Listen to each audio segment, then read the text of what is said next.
कटोरी पापा देखे में सामन लगे पक्का पर गिरे झझका लगे माई सोने के कटोरी चाचा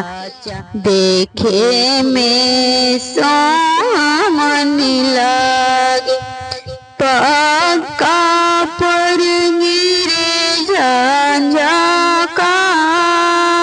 लगे माई घर से बाहर भेलन बेटी दुलराई तीन बेटी घर से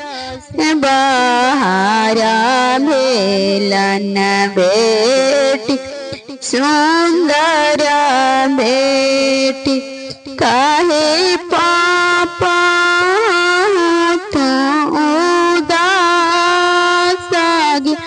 हे माई काहे पापा तू उदास गे माई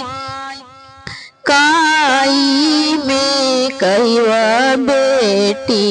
लाही में के बतिया गे काई में कहवा बेटी लाजी में के बतिया परल हई तिलकिया के सोचागे हे माई परल हई तिलकिया के सोचागे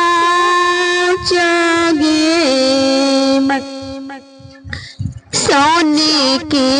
कटोरी भैया देखे में सामन लगे सोने के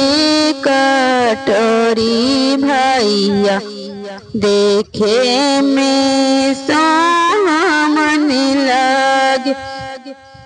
पक्का पर गिरे झंझका यही पक्का पर गिरे झंझका लगे घर से बाहर भेलन बहिनी सुंदर बहिनी काहे भैया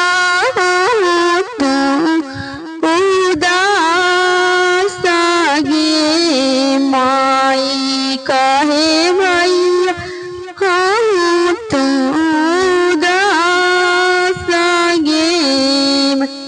काई में कहबा बहिनी लाही में के बतिया गे काई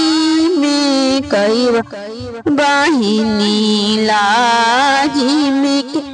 बतिया गे परल हई तिलकिया के